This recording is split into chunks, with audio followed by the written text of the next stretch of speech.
पुढे पुढच्या महत्त्वाच्या बातमीकडे. सरकारला लोकशाहीवर आणि संविधानावर विश्वास नाही. काँग्रेसचे नेते विजय वडेट्टीवार यांनी ही टीका केली आहे. भीतीमुळे विरोधी पक्षनेता निवडला नाही असंही वडेट्टीवार यांनी म्हटलंय. विरोधी पक्षनेत्याला पुतीन यांना भेटण्यासाठी विरोध केला. विजय वडेट्टीवार यांनी सरकारवर हल्लाबोल केलाय.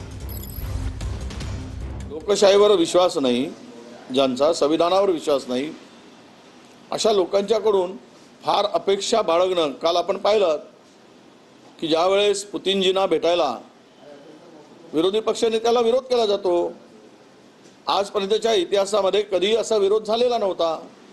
तो सगळ्यांनी पाहिला. त्यामुळे विरोधी पक्षाची भीती वाटावी हेच भीती वाटते. त्यामुळे त्यांना विरोधी पक्षनेता करत नाहीत. कारण केलेली पापं उघडी पडू नयेत, ती झाकली राहावीत, म्हणूनच सरकारचा हा प्रयत्न सातत्यानं असतो. मतमोजणी लांबवल्याचे न्यायालयाचे आदेश अन्यायकारक. विजय वडेट्टीवार यांनी म्हटलंय. सुप्रीम कोर्टात आज मतमोजणीसाठी मार्ग मोकळा होईल अशी आशा असल्याचं सुद्धा काँग्रेस नेते विजय वडेट्टीवार यांनी वक्तव्य केलंय. आज सुप्रीम कोर्टात जे काही सुनावणी आहे काउंटिंगच्या संदर्भात, ही काउंटिंग व्हावी अशी सर्व लोकांची मागणी आहे.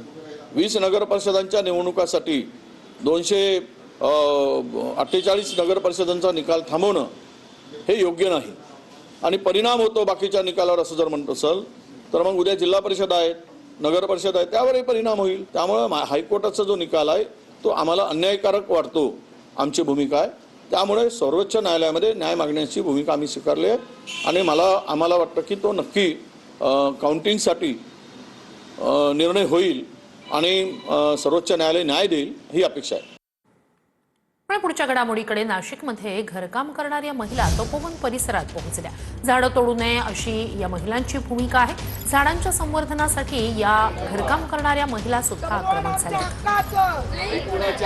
जो मिळतो याला काही पैसे आपण देत नाही. झाड हे आपलं जीव आहे. झाड वाचलं तर आपण वाचवू शकू.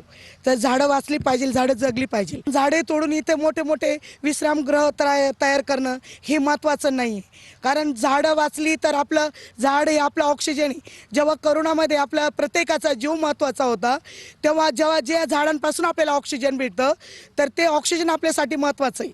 तर तपोवन वाचलं पाहिजे हा संदेश सगळ्यांकडे गेला पाहिजे. आधी ते बोलले की इथं साधूग्राम उभा करणार आहे, पण साधू झाडाखाली पण बसू शकतात. आज आम्ही इथे सांगतोय साधू हे झाडाखाली पण बसू शकतात. इथे